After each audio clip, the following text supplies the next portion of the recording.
yarinya ta saurari wannan labarin, na rantse da alkur'ani labari ne mai cike da darasi ga duk wata yarinya matashiya budurwa.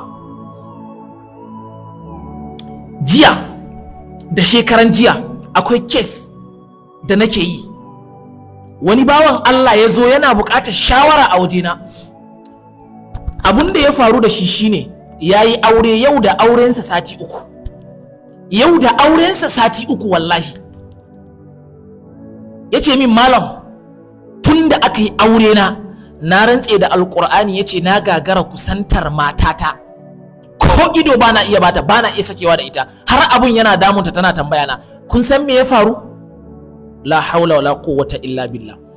Ranan da aka daura aurensa, kafin abokansa, kun san idan aka daura aure ai ana kai miji zuwa ga matar shi, yace kan abokansa su kai sa zuwa ga matansa, sai aka tura masa bidiyoyi kusan guda 3. Kun san me ya gani a bidiyon nan? Na rantse muku da alkur'ani, bidiyon matarsa da ya aura, wadda auren ma ba a gama ba a yanzu, za a kai shi ɗakin ta ne. Yace wallahi bidiyon ta ga saurayi yana zina da ita. Yace min, malam, wallahi ba wani abun da ya fi damuna.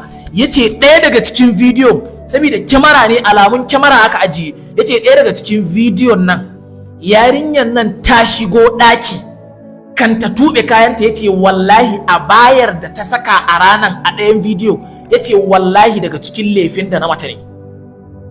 Yace ina ganin bidiyon sai na tseda, na je na binciki akwatin da shi an yi auren, yace na duba na ga wannan abayan na sa shi a cikin lefe, da abayar da na mata na lefe ta sa abayan ta je ɗakin saurayi ta tube abayan yayi zina da ita, a daidai lokacin da an sa date na aurenta, a daidai lokacin da ga miji yana shirye-shirye zai aure ta. Yace wallahi duk wani abun da ake bukata ni nayi da kaina, saboda Allah ya buɗa min, wallahi ne nayi. Yace yarinyar nan bata zo da komai ba. ‘Yan mata, kun ga irin wannan abun? Idan kin je kin ba da kanki ne ga saurayinki don ki taimake shi, don ki rufa mishi asiri, to shi bai rufa miki asiri ba. Kun ga abun da ya zo ya mata. Yanzu wannan ta ba da kanta ne ga saurayinta saboda soyayya, saboda yadda, saboda ta share mishi hawaye, amma shi kuma kun ga abun da ya saka mata da shi. Na rantse muku da alkur'ani, ‘yan mata, ku ja jikinku daga samari, ku ja jikinku daga samari wallahi.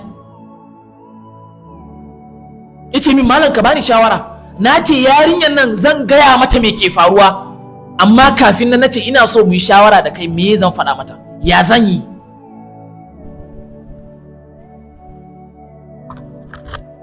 An tura masa videos na matansa, yace wallahi shi mai tafiya ne, yanzu haka ya kusa yi tafiya, yana tunanin in ya tafi ya zai kare da matan, ya za ta yi, me za ta kulla in ya tafi.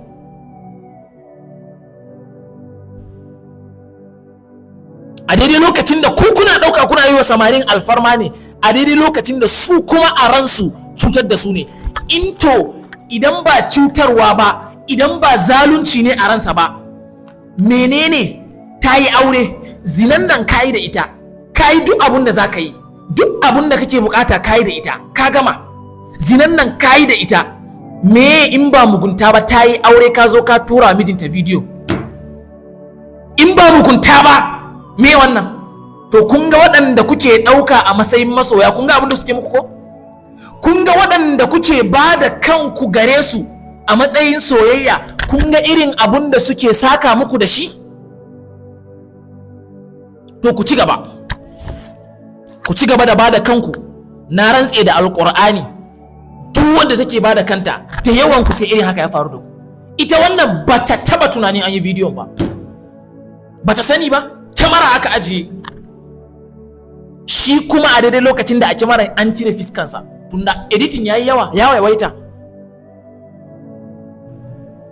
Ta ba da kanta ne ga saurayin saboda alfarmar soyayya, ta ba da kanta ne ga saurayin saboda ta rufa masa asiri, ta ba da kanta ga saurayin saboda ta taimake shi ya biya bukatansa, ya ji daɗi.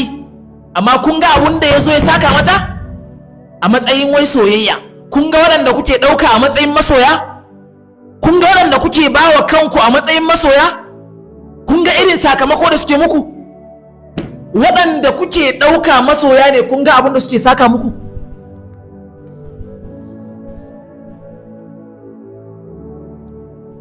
To wallahi na rantse da alƙur'ani, ki kama kanki.